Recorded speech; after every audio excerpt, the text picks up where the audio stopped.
I've always loved camping. There's just something about being away from the city, surrounded by nature, that makes me feel more alive.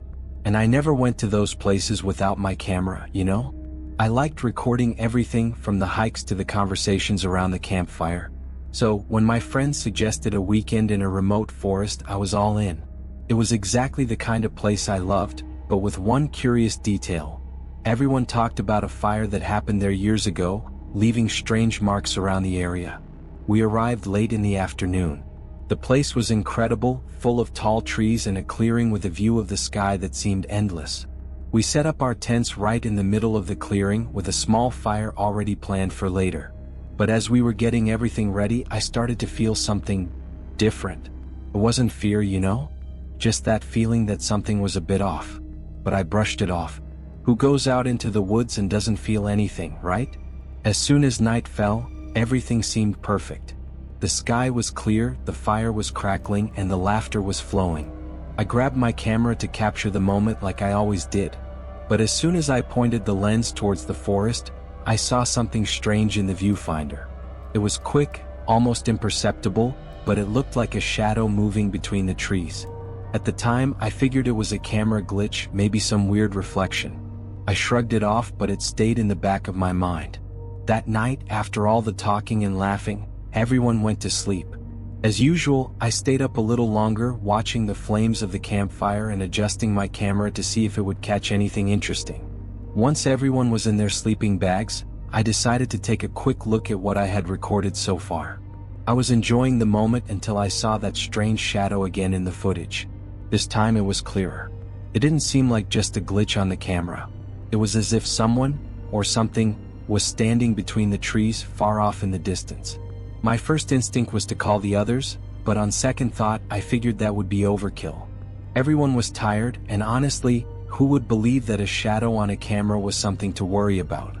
I decided to let it go, thinking it could have been a trick of the light or maybe some animal moving in the distance. But no matter how hard I tried to ignore it, that strange feeling lingered. You know when you try to convince yourself everything's fine, but deep down something just doesn't feel right? That was me. I ended up going to bed, but I didn't sleep well. I kept tossing and turning, always with the feeling that someone was nearby. When I finally did fall asleep, I remember waking up several times during the night, hearing the rustling of leaves, like someone was moving around outside my tent.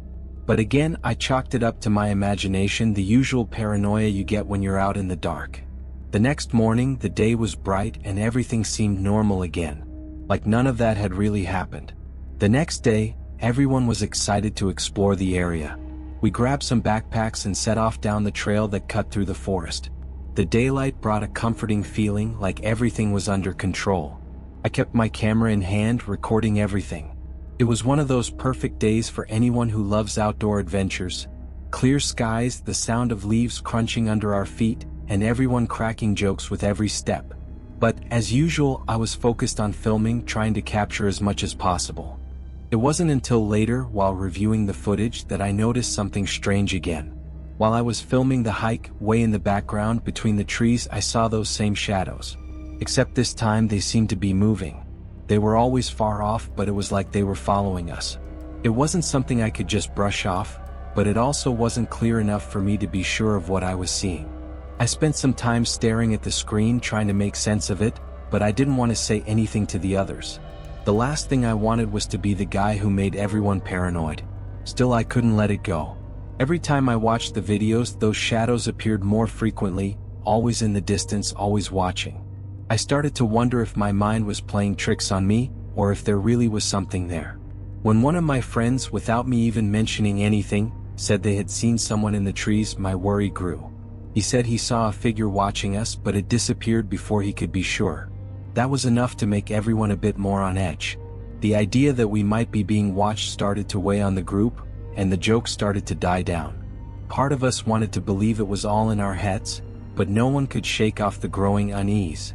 Even so, we decided to stay one more night. After all, who leaves just because of a few shadows, right? The next morning we decided to explore more of the forest. It was a beautiful day, clear skies, and everyone seemed excited. I, as always, had my camera in hand, filming everything. The conversations, the path along the trail, the sound of dry leaves crunching beneath our feet. But something kept bothering me, you know? It wasn't anything I could clearly explain, but that feeling of being watched was still there. It wasn't until later when I watched the footage that I saw it again. The shadows.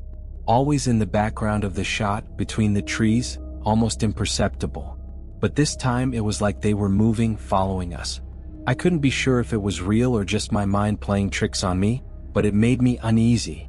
I decided not to say anything just to avoid alarming the others. But at the end of the day, one of my friends mentioned that he thought he saw someone watching us. He said that, for a second, he was certain he saw a figure standing between the trees, but it disappeared quickly. That only made my feeling that something was very wrong here even worse. That night, the atmosphere was different. No one was cracking jokes like before, and everyone seemed uneasy. Sitting around the campfire, we tried to act normal, but the silence was unnerving.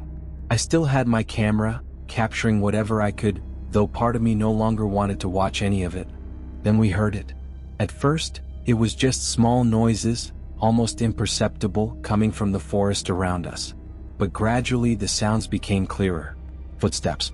Slow and deliberate, as if someone was walking through the trees, heading towards our camp. The silence between us was shattered by looks of panic. I instinctively grabbed the camera and started filming, trying to capture anything that could explain what was happening. And there they were. The shadows. Moving between the trees, closer than ever before. The problem was, with the naked eye, we couldn't see anything but darkness. But through the camera the figures were clear. They seemed to be getting closer by the second. The tension broke. Everyone jumped up at once, scrambling to grab whatever they could.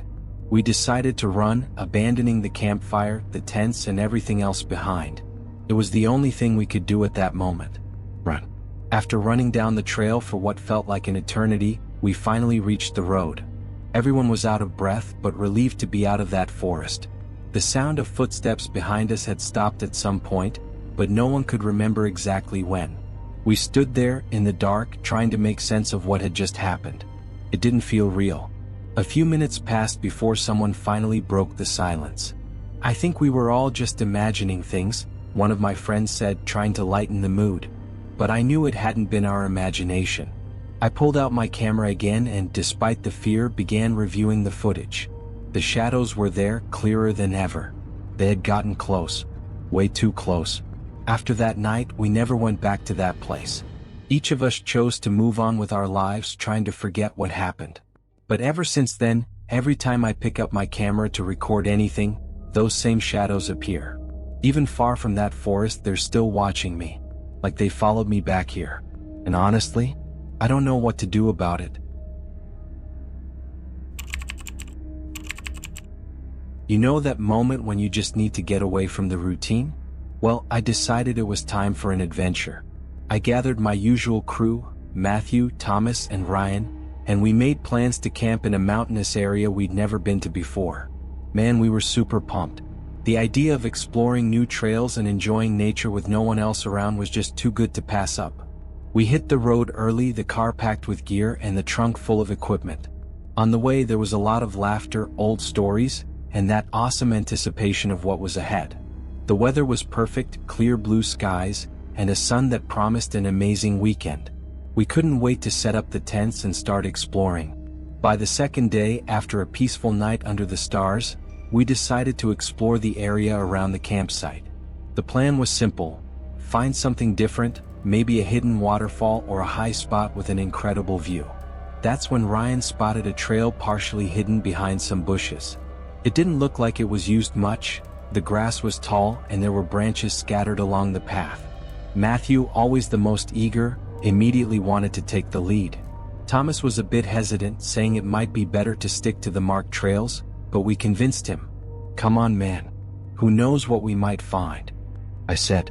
As we pressed on, the vegetation got thicker and barely any sunlight made it through the trees. The forest felt quieter there, almost as if we were stepping into another world. That initial excitement started to give way to a strange feeling, but no one wanted to admit it. As we continued down the trail, something unexpected appeared among the trees. Right in front of us stood an old cabin, almost entirely hidden by the overgrowth. It was a weathered wooden structure with moss-covered walls and a few broken windows. We all looked at each other a bit surprised. Of course, Matthew, always the most curious, was already moving closer. "Look at this. Should we check it out?" he suggested. Thomas was visibly uncomfortable. "I don't know, guys. This place feels off," he said. But no one wanted to turn back, so we agreed to take a look. We pushed the door, which let out a loud creak, and stepped inside. Everything was covered in dust and cobwebs, but it was clear that someone had been there not too long ago. There were old pieces of furniture scattered around, a table with a few objects on it, and a strong musty smell filled the air. What really caught our attention was an open notebook lying on the table. It looked like a journal. We flipped through the pages and saw notes about the forest, detailed descriptions of plants and animals from the area. The handwriting was messy, like it had been written in a hurry. "Who do you think wrote this?" I asked. Ryan shrugged. "No idea, but it's weird that this place is so isolated." We continued to explore the cabin, finding clothes hanging up, kitchen utensils, and even a mug with leftover coffee in it. It felt like at any moment someone could walk through the door. The atmosphere was getting stranger, and I started wondering if we shouldn't just leave. As we continued to search the place, Matthew called out to us, his voice a little shaky. "Guys, come check this out." We walked over to where he was in a corner of the cabin and saw a wall covered with a bunch of photos, all haphazardly pinned up. When we got closer, the shock hit us hard. They were photos of us. There were pictures of us setting up the tents, cooking, walking along the trail. Some were from moments we barely even remembered. But the worst part was when we saw pictures of us sleeping, taken from up close. "What the hell? That's impossible," Thomas exclaimed, clearly terrified. I started to feel a mix of fear and anger. "This has to be some sick joke," I tried to say, but my voice came out weak. Ryan pointed to a photo that showed us entering the trail leading to the cabin. "This one was taken today," he said. I looked at my friends' faces and saw that they were just as scared as I was. My heart started racing. Who could have taken these photos? And why were they here? Ryan began frantically gathering the photos with trembling hands. "We need to get out of here now," he said. The feeling of being watched hit me hard. Then we started hearing noises outside, branches snapping, quick footsteps. The tension was through the roof, and I realized we had to act immediately. Without a second thought, we bolted out of the cabin. Thomas nearly tripped on the steps, but we managed to catch him just in time. The sounds around us were growing louder, rushed footsteps, branches snapping as if something or someone was chasing us. My heart was pounding, adrenaline taking over. The trail back seemed longer than when we came, and now the vegetation felt like it was deliberately slowing us down with every step. "We should have never gone in there," Thomas exclaimed, visibly shaken. Ryan, who was leading, glanced back with a serious expression. "We need to get back to camp and get out of here as fast as possible." We all silently agreed and quickened our pace. When we finally spotted our campsite, the relief was short-lived. Our tents were turned over, backpacks were open, and our belongings were scattered all over the ground. The most chilling part was the photos. More pictures of us, some showing the panicked expressions we had just experienced. "This can't be real," I muttered, trying to process what was happening. Matthew began gathering whatever he could.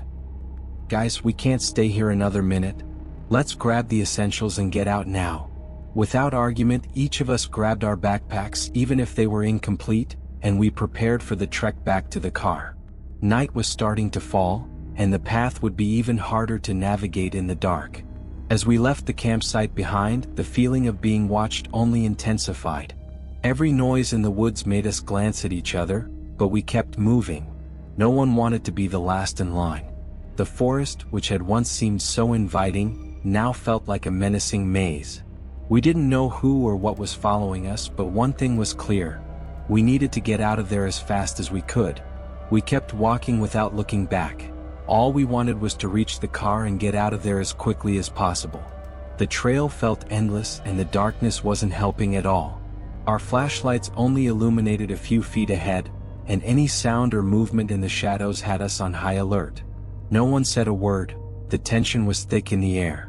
Finally, after what felt like hours, we saw the car parked where we had left it. I never thought I'd be so happy to see that old vehicle. We quickly piled in and I started the engine without hesitation. As we drove away, I felt an overwhelming sense of relief, but at the same time, there was an uneasiness I couldn't shake. On the way back, silence filled the car. Each of us was lost in our own thoughts, trying to make sense of everything that had happened. When we finally got to town, I dropped each of them off at their homes. We agreed to talk the next day, but deep down, we knew that experience had left a lasting mark on all of us.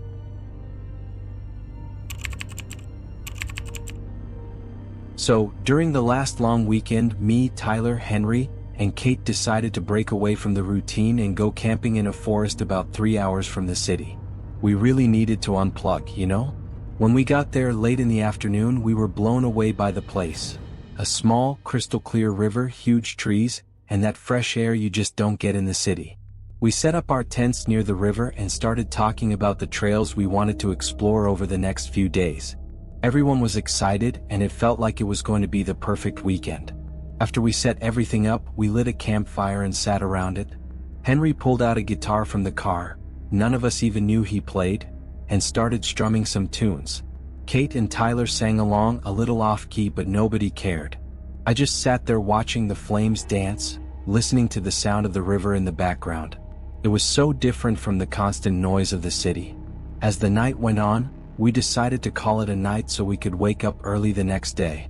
I crawled into my tent, got cozy in my sleeping bag, and spent some time staring up, thinking about how good it felt to be there with them. I fell asleep to the gentle sounds of nature. The next morning, I woke up early with the sun shining into the tent. I stepped out to stretch my legs, and when I looked down at the ground, I noticed some strange things scattered around near our tents. There were sticks and stones arranged in weird shapes, like symbols I'd never seen before. I called everyone over to take a look. Henry thought it might be the work of some nature artist, and Kate suggested that maybe other campers were just playing a prank on us. Tyler shrugged it off and said not to worry about it. We ended up brushing it off and got ready for the hike we had planned. After a pretty intense hike, we got back to the campsite late in the afternoon. We were tired but excited about the photos we'd taken. However, as we got closer to the tents, something caught our attention. There were more of those strange symbols on the ground, but now they were more intricate and a lot closer to our stuff. It almost seemed like they were forming some kind of pattern around the campsite. I started to feel uneasy. On top of that, I noticed my backpack was in a different spot from where I left it, and the zipper was open. I glanced at the others and saw Henry checking his things too. Kate spoke up, "Guys, this is getting really weird. I don't think this is just a prank." Tyler tried to stay calm. "It's probably some animal messing with our stuff. Let's not start getting paranoid." But you could tell even he was feeling a bit uneasy. That good vibe we had at the beginning seemed to be fading. We stayed quiet for a while, each of us lost in our own thoughts. We decided to secure the campsite better, making sure our things were stored properly and keeping a closer eye on everything. But the uneasiness had already settled in among us. On the third night, the tension was palpable. We tried to pretend everything was fine, but you could tell everyone was on edge. We decided to turn in early, but sleep just wouldn't come. Around midnight, I woke up to a noise outside the tent. It sounded like someone walking, light footsteps, almost imperceptible. I stayed still, holding my breath to listen more closely. I heard a distant whisper, but I couldn't make out what it was saying. My heart started racing. Suddenly, I heard Kate's quiet voice, "Guys, are you awake?" Apparently, I wasn't the only one. Henry said he'd heard something too, and Tyler was already holding his flashlight. We cautiously stepped out of our tents, shining our lights around. What we saw made my blood run cold. The symbols were everywhere, far more than before, forming a perfect circle around our campsite. It was like someone had spent hours setting it up while we slept. The feeling of being watched grew even stronger. Tyler shouted, "Who's out there?" "This isn't funny." No response. Just silence and the distant sound of the river. Then suddenly we saw a shadow moving between the trees. We couldn't make it out clearly, but it looked like the silhouette of a person. I glanced at my friends' faces and saw the same fear mirrored in them. "We can't stay here anymore," I said, trying to keep calm. We started packing our things as quickly as possible. Kate's hands were shaking as she stuffed her backpack, and Henry could barely manage to collapse his tent.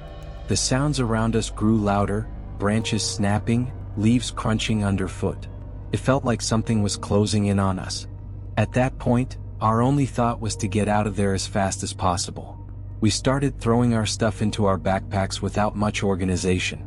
My hands were shaking so badly that I could barely close the zippers. Henry dropped his flashlight, and the light flickered, casting eerie shadows on the surrounding trees. Kate was on the verge of tears, and Tyler was trying to stay calm, but it was clear that he was just as terrified as the rest of us. As we scrambled to pack everything up, the sounds in the forest seemed to be getting closer. Branches snapping, rapid footsteps, like someone or something was circling around us. My heart was pounding so hard I thought it might burst out of my chest. "Forget that, just leave it. Let's go," I yelled, seeing Henry still struggling with his tent. We decided to leave some things behind and make a run for the car. The trail leading back to the parking lot felt different at night. The trees seemed to close in on us, and the darkness was almost total, except for the weak beams from our flashlights. With every step, I felt like something might catch up to us. No one spoke. The only sounds were our heavy breathing and the frantic crunching of our footsteps. Finally, we spotted the car. We jumped in quickly, and Tyler, with trembling hands, fumbled with the keys before starting the engine. As we sped away, I glanced in the rearview mirror, and for a brief moment, I thought I saw a figure standing by the side of the road. But it could have just been my imagination. No one said a word the entire drive back. In the car, no one said a word. The silence was broken only by the hum of the engine and the sound of the road beneath the tires. Kate stared out the window, her face pale. Henry had his hands on the wheel, even though he wasn't driving, maybe out of reflex. Tyler kept his eyes locked on the road, driving faster than usual. I was in the back seat, trying to make sense of what had just happened. As the city lights began to appear on the horizon, a mix of relief and disbelief washed over me. When we finally arrived, we said our goodbyes quickly, each of us heading home without saying much. That silence said more than any words could have. In the days that followed, I tried to get back to my routine, but something inside me had shifted. The memories of that night in the forest wouldn't leave my mind. The symbols, the sounds, the feeling of being watched, it all kept replaying in my head. I ran into Henry at the grocery store about a week later. We exchanged an awkward nod. It was clear he didn't want to bring it up either. Kate sent a message to our group chat saying she was fine but needed some time alone. Even Tyler, who had always been the most skeptical, disappeared from social media.